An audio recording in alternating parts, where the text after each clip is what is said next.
Good afternoon. How are you? Well, it's 78 degrees here according to Thomas Jefferson, and there's 40% humidity, and the wind is at 3 miles an hour. Quite a difference over not too long a distance between here and the scene of much natural mayhem because of two successive hurricanes washing through Florida and Helene coming north and across several states, causing havoc and danger and terrible conditions. I say this as a preface because the SBA, the Small Business Organization, provides low interest loans to millions of disaster survivors. Now, the administration reported to Congress days ago, last Thursday, I believe, that, well, we're short. We have $50 million left, which may not sound like a lot in government spending, but it is when there are low interest loans of $100,000 for renters, $500,000 for homeowners, and $2 million for certain business owners. And we're going to run out of those funds in the next few days. And you might say, well, that's a simple fix. You just put more money into the kitty for SBA loans. And the answer is yes, that is what the White House has asked for. But you know what's happened? Speaker says, nah, we're not going to do that. We'll do that after the election, when we come back. Now, there are ways to hold votes that are not disputed on the calendar that would not require everybody to come back. But neither Johnson nor I think the Republican Party has any interest in lightening the load. I think I've quoted Luke before. Once I was talking to a fellow when I was campaigning for another candidate, not for myself, and he asked me what I did. I said I was a lawyer. And he says, Jesus cursed lawyers. I said, really? He said, yeah. I said, where is that written? And he said, in Luke. And what's said in Luke is that Jesus criticized lawyers who place a burden on other persons but don't lift a finger to lighten the load. And most of the Republicans are lawyers. I know it's hard to believe given the way they act. When we have a supposition that lawyers are people that speak with reason based on facts and follow prescribed laws, rules, and traditions. And that's okay, except when you have the equivalent of the East Side kids running the Congress. And that's these guys. They have no shame about doing nothing and failing the people because somehow or other they figure they can distort the message and say, see, the White House hasn't helped these people. This administration hasn't helped them, which is almost Shakespearean in its dastardliness, because they're going to blame the White House for what they failed to do that they could do just by coming back. And they want to be out there campaigning. And here's the additional irony. Who are they hurting? They're hurting their own voters by their own maps. I mean, you can take our girl Green, the crazy one, who said they control the weather. And look at that. It's right through all this Republican territory. Well, that's the territory that they're not willing to help. Not willing to help the businesses, not willing to help the people, not do what's necessary to help our nation recover in an important area of the world that has an overage of senior citizens. So, and DeSantis, is this the kind of president he would have been if he had been the nominee and never got elected? So that's what we're dealing with here. And what Johnson and company have said, we're out of here. And we don't give a damn what happens to you people. We don't care about the SBA loans. We don't care about you. And by lying, we don't have to do anything because we're all show and no work. That's what they are. In the meantime, I've had this thought that maybe Trump wants this military escort because it'll secure him when he loses the election and may even be a base of operation. And he wants to look like a dictator on the first day after he's lost this election. And I think we should be passing on that this is our concern. And you know, he created a situation in which it was dangerous for him and others, but he didn't care because he thought he was immune from the danger he was creating and permitting and authorizing and inciting. And now it's bitten him in the ass, and he, a coward, doesn't know how to deal with that. You know, I think it's Nietzsche that talks about the person who has the knife but can't commit the offense. That's Trump. Trump is one of these guys who would punch out somebody who was 4'2", and that's sometimes dangerous because you don't always know who you're fighting. And, you know, run around and brag about it. I'm sure he ran from a lot of fights in his life.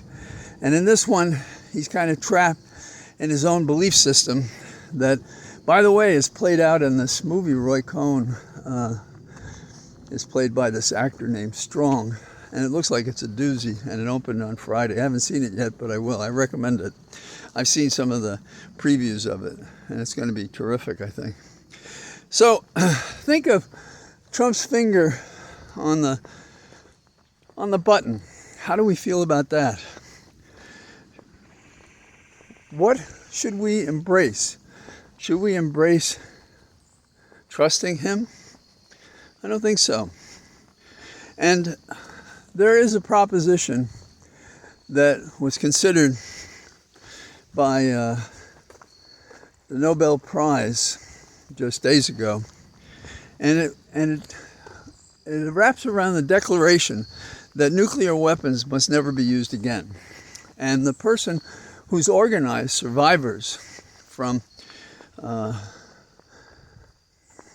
use of the bomb, Niho Hidankyo, he is receiving the award for his efforts to have survivors of Hiroshima and Nagasaki oppose the use of nuclear weapons.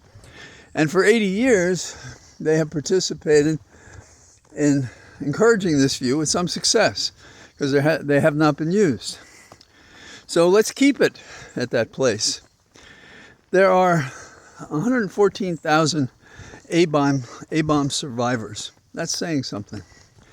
So let's compare the truth celebrated by this Nobel Prize winner and consider Trump's notion of the truth. He is on the stump at rallies telling people that children risk sex changes when they go to school. That they'll go to school as a he and they'll come home as a she, or vice versa. Only in some imaginary anti-Disney world would anybody come up with that kind of a scenario. But he is so desperate, and he reads the polls, and apparently they're driving him crazy because it doesn't look good.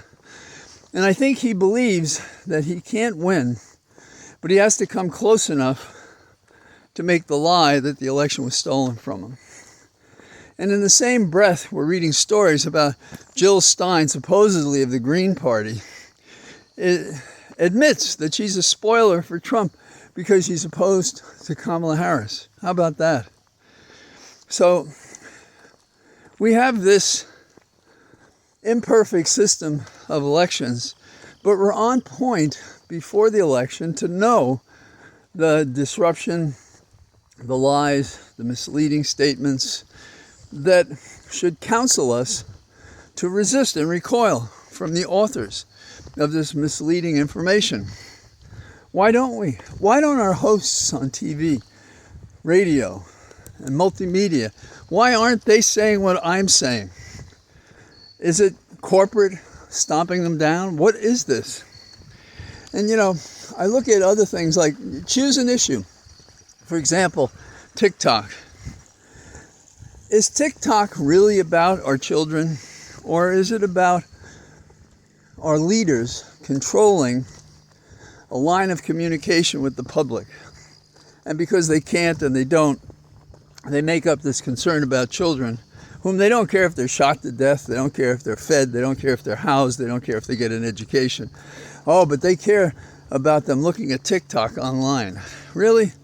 Adults who are posed everywhere, waiting for a bus, eating a lunch, exercising, online, looking at their phones, as I'm looking at the phone right now, talking to you as I walk. And we're telling that children should beware of using their phones and electronic devices to look at TikTok. Really? It's not about our children. It is about access and control of the information we get. And we see it every day, in every direction. So, I have a couple of other things kicking around in my head. One is we can celebrate the fact that Judge Chutkan has released or is releasing the documents that consisted the appendix to the special counsel's filing, telling the court how the case will be tried without violating the Supreme Court's crazy notion of immunity, because these acts were private acts. They were not official acts, and Trump gets no protection. And by the way, the judge is releasing the documents that justify what was in the written motion submitted to the court by the special counsel. This isn't the case in D.C. that Judge Chutkan sits over, and it's the case involving Trump's interference in the election. Not bad. Now, there's another thing I found strange, disheartening, unsurprising, that maybe you know about. The cover of Vogue has a picture-perfect, it's a statement, it's a photograph, but it's their cover, and it's Kamala Harris. And she looks a combination of firm, strong, attractive, presidential, all of the above. And people like myself, and probably you, if you've seen it, your reaction is, wow, she looks great. It's just terrific. That's our gal. Sorry, but, you know, I'm a kid from the 60s. She is our gal, and she's going to be a great leader. And if we can push away these other people who look at that cover, and they suggest all sorts of things about it, and they attack her in ways... My mom would have slapped me up the back of my side if I said anything like that, nor would I even think to do that. When I was a kid in the street, you would never hit a girl, you would never talk against a girl, you would never be anything but polite to a girl, and not all the girls in our neighborhood in the South Bronx, well, there had to be some tolerance to do that, but it made sense. That's what we did. You know, I can't say we thought of all these girls like our mom, but I did think of them as deserving of a certain respect, just as I thought men did as well. And these people, and I won't describe it because I don't want to give license to it. Maybe you've seen it, but there are things that they say and compare her to that is so outrageous that I can't help but want to shout at those people that say, oh, we should talk to them, we should reason with this. You can't reason with these people. They are despicables, they are deplorables. They're not worthy of the right to have a vote, but they have a vote and they have free speech. And how do we control it? We beat their ass at the polls on November the 5th. Between now and then, and we ever after remain vigilant so we can take this country forward to the promise that's been it since its young beginnings with the Declaration of Independence and the Constitution as amended. So that's what I got today. And I'm going to continue marching up this damn hill. And I'll say goodbye until tomorrow in my cathedral of trees. All the best. Bye-bye.